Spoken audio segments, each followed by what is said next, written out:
Hello student. तो आज हम बात करेंगे कुछ न्यूमेरिकल्स के सॉल्यूशन के। कुछ इंपॉर्टेंट न्यूमेरिकल हैं, तो हम एनसीईआरटी के न्यूमेरिकल करते हैं। पेज नंबर आप 37 में देख सकते हैं।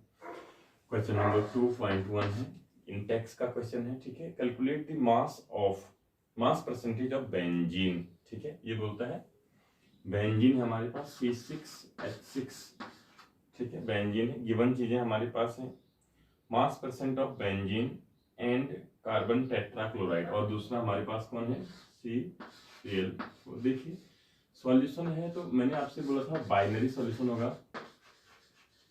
बेसिकली हम बाइनरी सॉल्यूशन के बारे में ही यहाँ पर बात करने वाले हैं। ठीक है, तो ये क्वेश्चन को ध्यान से समझना है। ठीक है ना, देखिए calculate the mass percentage of benzene C6H6 and carbon tetrachloride. ठीक है, दो चीजें हैं, इसमें एक सॉल्यूट होगा और एक सॉल्वेंट होगा। देखते हैं कौन।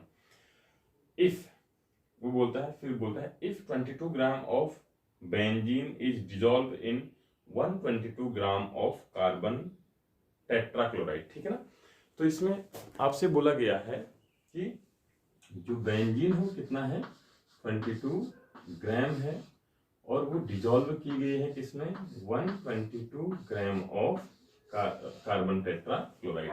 देखिए समझना है इसको, तो यहाँ पर से आपको अच्छे से समझ में आ रहा होगा कि लार्ज अमाउंट किसका है, CCl4, so it will be solvent. ठीक है ना, ये सॉल्वेंट होगा और ये आपका क्या हो जाएगा, solute. It will be solute. यहाँ से ये चीजें आपको समझ में आती हैं। ठीक है, तो क्वेश्चन को पहले अच्छे से रीड करना है, समझना है उसको। तो कहा गया है कि हमारे पास जो बेंजीन है जिसका मॉलिक्यूलर फॉर्मूला C6H6 होता है, 22 ग्राम है, जो डिजॉल्व की गई है किसमें, कार्बन टेट्राक्लोराइड। दोनों ऑर्गेनिक कंपाउंड है, आपको मालूम है, लाइक डिजॉल्व लाइक। ठीक है, तो ये सॉल्वेंट और ये सॉल्यूट। अब हमें क्या फाइंड आउट करना है बच्चों, क्वेश्चन है मास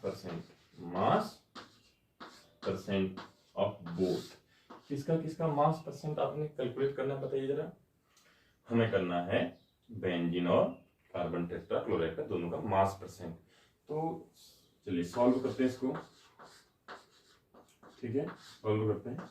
कैसे सॉल्व किया जाता है बताइए। मास परसेंट, अगर हम फॉर्मूला देखें तो मास परसेंट इक्वल टू क्या होता है, बताना जरा। बहुत सिंपल फॉर्मूला होता है, मास परसेंट इक्वल टू, जो जैसे सपोज दैट हमारे पास सॉल्यूट का अगर हम निकालना चाह रहे हैं तो हम लिख सकते हैं यहाँ पे mass of solute divided by mass of solution.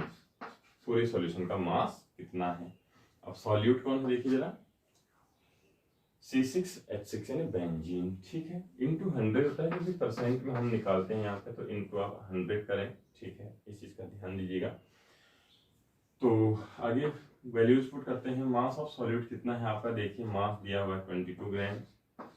ठीक है, और मास ऑफ सॉल्यूशन, यानी ये दोनों चीजें देखो, सॉल्यूट और सॉल्वेंट बना के आपका मिला के आपको क्या बनाते हैं, सॉल्यूशन बनाते हैं। ये दोनों चीजें सॉल्यूशन है, दोनों का ऐड मास ऐड करोगे तो सॉल्यूशन का मास आएगा आपका, तो क्या हो जाएगा, 22 बेंजीन का है प्लस 122 आपका किसका मास है, आप देख सकते हैं कार्बन टेट्राक्लोराइड का मास है। ठीक है ना, तो आप इसको लिख सकते हैं 22 डिवाइडेड बाय 144 इंटू 100 आएगा यहाँ पर भी इंटू क्या आएगा बच्चों, 100। ठीक है ना, तो आप इसको कैलकुलेट करेंगे तो आपकी वैल्यू आ जाएगी बच्चों। ठीक है, तो आप इसको कैलकुलेट करके कितना आया आप मुझे कमेंट सेक्शन में बताएंगे। ठीक है ना, तो चलिए एक तो ये है बच्चों। अगर आप मास परसेंट ऑफ, यहाँ पर मैंने किसका लिखा था, सॉल्यूट लिखा है, किसका लिखा है, सॉल्यूट। ठीक है, यहाँ पर लिख देता हूँ सॉल्यूट।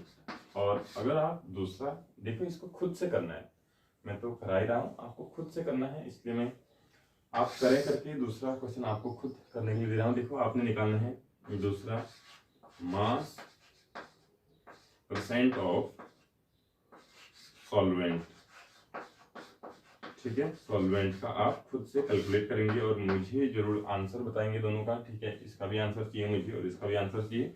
इसमें प्रोसेस क्या होगी जरा बताना। मास परसेंट ऑफ सॉल्यूट अगर हमने लिखा है तो mass of solute divided by mass of total solution into 100% में निकाल लें। अगर हम कैलकुलेट करते हैं मास ऑफ द सॉल्वेंट, तो हमें क्या करना पड़ेगा, मास ऑफ सॉल्वेंट लिखना पड़ेगा पहले। यहाँ पर मास ऑफ सॉल्वेंट है 122 gram and mass of solution divided by mass of solution, mass of solution है 144 ग्राम, ठीक है, इंटू 100। जो भी आपका आंसर आएगा वो आप कमेंट सेक्शन में मुझे बताएंगे, दोनों चीजें, ठीक है। तो इस तरीके से क्वेश्चन बहुत सिंपल होते हैं। क्वेश्चन को समझ गए एक बार देखना, इस चैप्टर में जितने भी अगर कंसंट्रेशन टर्म से रिलेटेड जितने अगर न्यूमेरिकल आएंगे तो उसमें बाइनरी सॉल्यूशन लेता है मैक्सिमम टाइम पे, यानी एक सॉल्यूट होगा और दूसरा आपका सॉल्वेंट होगा। चलिए बच्चों, अभी पहले इतना ही करते हैं, इन दोनों का आंसर पहले आप मुझे बताएं, फिर मैं आपको आगे के क्वेश्चन बताऊँ, ठीक है। चलिए।